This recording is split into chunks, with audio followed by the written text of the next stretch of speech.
ব্যবহারিক জগতে কানা ছেলের নাম পদ্মলোচন, বোবা মেয়ের নাম সুভাষিনী হতেই পারে, কিন্তু সাহিত্যের নামকরণ সম্পূর্ণ অন্য ধরনের। কারণ নামকরণকেই সাহিত্যের বা রচনার প্রবেশদ্বার বলা হয়ে থাকে। আর তাই কবিতা, গল্প, উপন্যাস, নাটক ইত্যাদি সাহিত্যের বিভিন্ন শাখার নামকরণ অত্যন্ত গুরুত্বপূর্ণ বিষয়। তবে বাংলা নাটকের নামকরণের ক্ষেত্রে নাট্যকারেরা ৫টি বিষয়ের প্রতি বিশেষ নজর দেন। মোটামুটিভাবে তারা কখনো চরিত্রের নামে, কখনো বিষয়বস্তু অনুযায়ী, কখনো স্থান নামের কথা মাথায় রেখে, আবার কখনো ব্যঞ্জনাধর্মী নামকরণ করে থাকেন।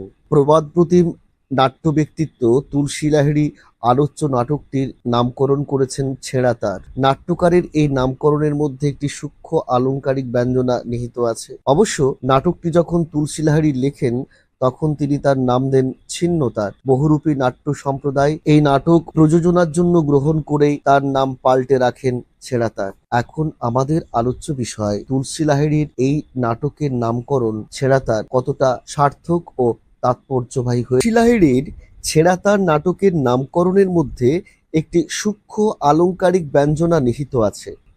বিশেষত এর মধ্যে শেষ দৃশ্যে রহিমউদ্দির আত্মহত্যার ঠিক আগে তার হাতের অসতর্ক মোচড়ে দিলরুবার তার ছিঁড়ে যাওয়ার একটি ঘটনা আছে ঠিকই, কিন্তু শুধু ওইটুকুই এই নামকরণের সবটা তাৎপর্য সূচিত করে না। আসলে এই তার ছিঁড়ে যাওয়ার ঘটনাটির পরেই রহিম যেভাবে আকুল হয়ে কেঁদে উঠেছে, আল্লাহ মোর যন্তর বাজিলয় না, আল্লাহ তার কালি ছিঁড়ি ছিঁড়ি গেল, এ থেকেই স্পষ্ট হয়ে ওঠে যে রহিম এখানে শুধু হাতের দিলরুবাটি তার ছেঁড়ার কথা বলছে না। যে যন্তরটি বাজলো না, যার তার খালি ছিঁড়ি ছিঁড়ি গেল, সে আসলে রহিমের হৃদয় বীণা, হাতের দিলরুবা, হয়তোবা দিলের রবাব। এ কথার রূপক ব্যঞ্জনার যে অন্তর্গত তাৎপর্য তার বিশ্লেষণ করলে এরকমই। রহিম বারংবার জীবনের নানা পর্বে ব্যর্থ হয়েছে।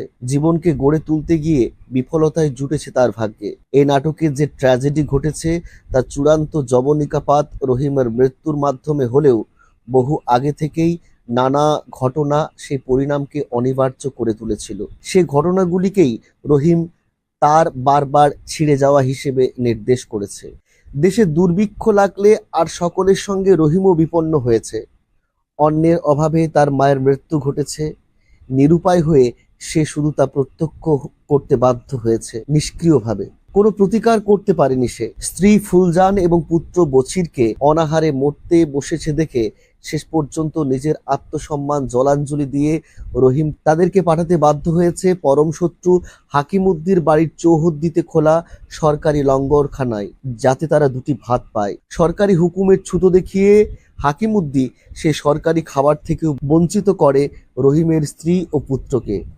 রহিমের স্ত্রী ফুলজানকে এরপর বলা হয় হাকিমের বাড়ির অন্দরমহলে গিয়ে খাবার ভিক্ষা চাইতে। স্ত্রীর চরম অপমান এবং তা নিরসন করতে না পারার অক্ষম অপারগতা, এই অসহায়তা ও অসম্মানের পীড়নে অস্থির হয়ে ওঠে রহিম।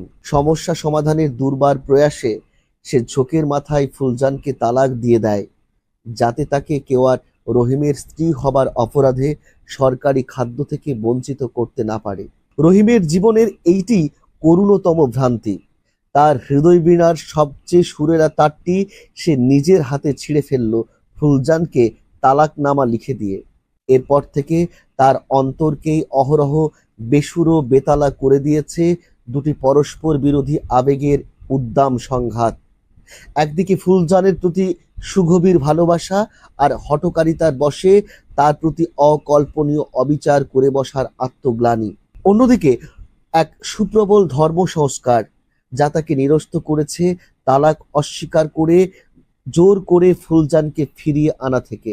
এমনকি বন্ধুদের পরামর্শে ফুলজানকে নিয়ে শহরে পালিয়ে যাওয়ার কথা ভাবতেও সে গ্লানি বোধ করেছে। অপরাধী মনে করে নিজেকে শরীয়তি বিধান অমান্য করার কথা ভেবেছে মনে করে। রহিমের জীবনে কোনো হাহারবে তার ছিঁড়ে যাওয়ার বেদনা কিন্তু ওই ঝোঁকের মাথায় তালাক দেওয়াতেই সাঙ্গ বা শেষ হয়নি।